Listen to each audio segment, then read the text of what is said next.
Hey guys, and welcome to 9.9 Comics, the top 5. I am Kyle, and I have brought to you our top 5 picks for the new comic book day for August 21st, 2019. Here you go. Today's number 5 is Planet Caravan, number 1 out of Scout Comics.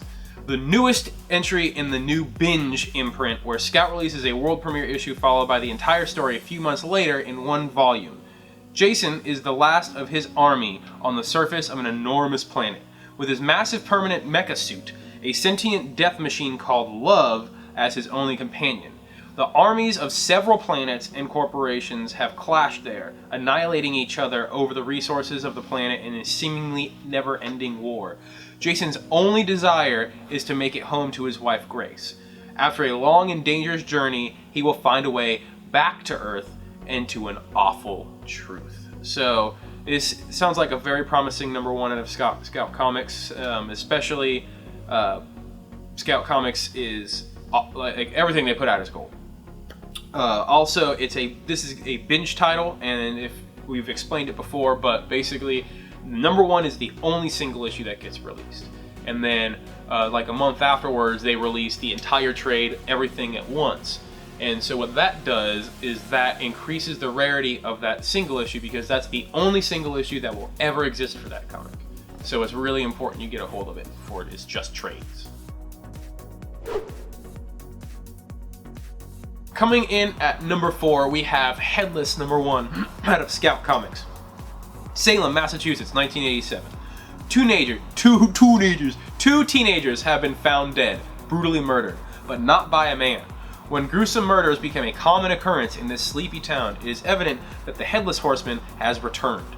Two brothers, having recently arrived in Salem, find themselves in a centuries-old battle between the Knights Templar, whose task it is to banish all magic from Salem, and the Headless Horseman, the one originally responsible for turning the women of Salem into witches.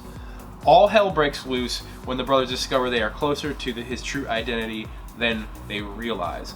So this one makes the number 4 slot primarily because it's a new number 1 out of Scout Comics. And if there's anything we learned about Scout Comics, is that the majority of comics that they put out become super collectible and blow up in a matter of days after being mentioned, like before release. But also, this seems like the story alone seems pretty interesting. I like it how they took old school like horror bedtime stories and modernized it into, well, modern as in 1987, but that's a lot closer than whatever 1700 whenever the Headless Horseman took place. But I mean, who doesn't enjoy a good horror with witches and guys with no heads riding around on horses? And our number 3 pick for this week is Bad Reception, number 1. It's the celebrity wedding of the century, set in an undisclosed remote location with no access to Wi-Fi, cell phone reception, or the outside world. But the dream wedding becomes a nightmare when one by one the guests are brutally slaughtered by a serial killer who brands his victims with a hashtag. Bad Reception is a searing horror story that doubles as a topical, satirical critique on society's obsession with technology, social media, and the cult of celebrity. Written and drawn by Aftershock's very own Wando from Dark Ark, American Monster, and World Reader. So the biggest things about Bad Reception are going to be this is a featured item, so we already know it's going to sell well. And also, I mean, it's being done everything, written, art, and cover art by Wando, who I just said is the artist behind Dark Ark. And if you guys don't remember Dark Ark, that was that one independent comic that blew up a couple years ago. It was huge. A lot of those dark religious comics do very well. But also, this isn't exactly out of print as of recording this, which is like a week prior to when these comics are supposed to come out, but expect it to be out of print by the time it is released. Coming in at number 2, we have Pretty Violent, number 1 out of Image Comics, series premiere. Gamma Ray, Gamma Ray wants to be a superhero, and why shouldn't she? because her name's Gamma Ray, that's why. Well, that's what she should be. She's been strong since she was a baby. The only problem is all her siblings are notorious hero-murdering criminals. Join artist Derek Hunter from DuckTales and Adventure Time and writer Jason Young from I Hate Fairyland for this all-new, ongoing, gore-filled, laugh-out-loud comedy for mature readers that explores one girl's journey through the rift between personal and family identity.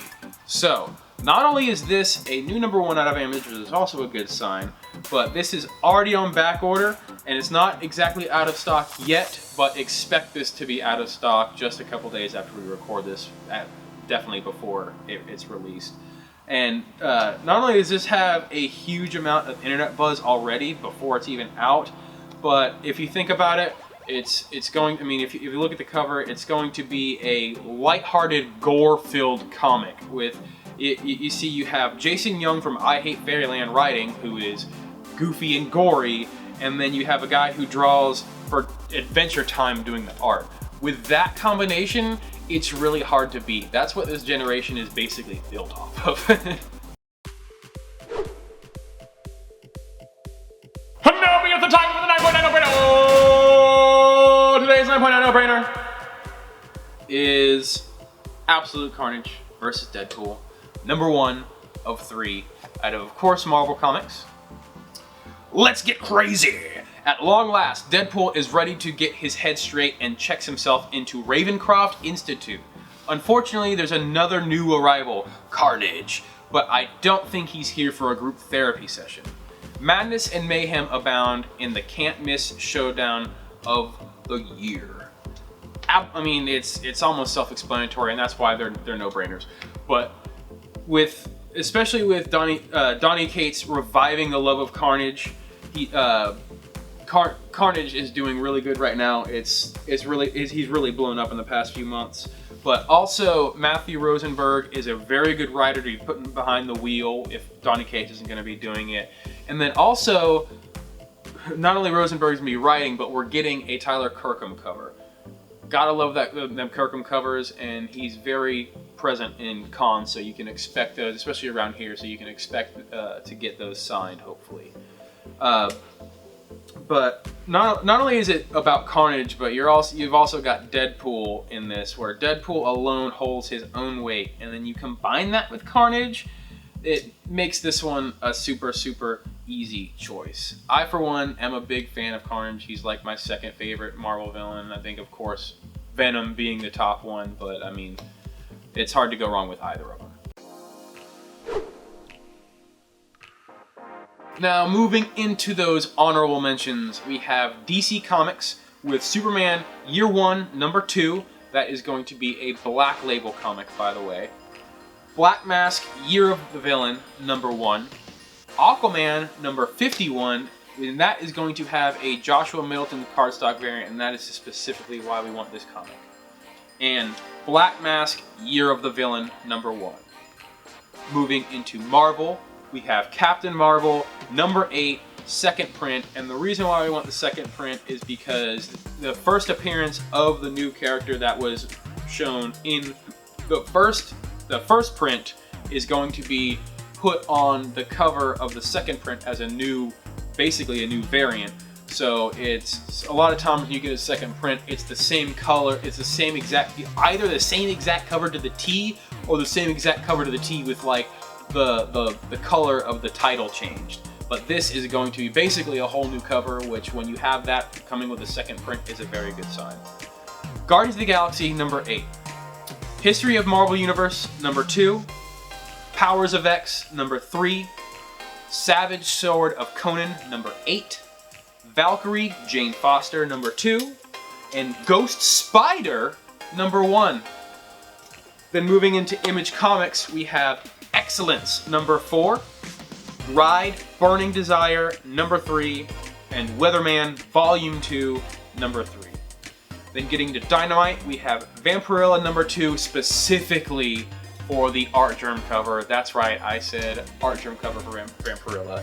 and this is already blown up. People are clamoring over this. There is already a $300 cover. One comic of this, one of these variants are worth $300, and they're selling. So keep that in mind. Moving into Dark Horse, we have Strayed, #1, and then Titan Comics with the release of Blade Runner 2019, #2, and then finishing it off with IDW with the release of Kanto, #3. Thank you guys for liking, subscribing, watching, sticking with us, and commenting and interacting with us. We really appreciate it. You guys are awesome. You're the best viewers. You're the best friends that anybody could ever ask for. And please remember to like, subscribe, all that stuff. Click that little bell on the bottom so you can get notifications when we go live. And I will see you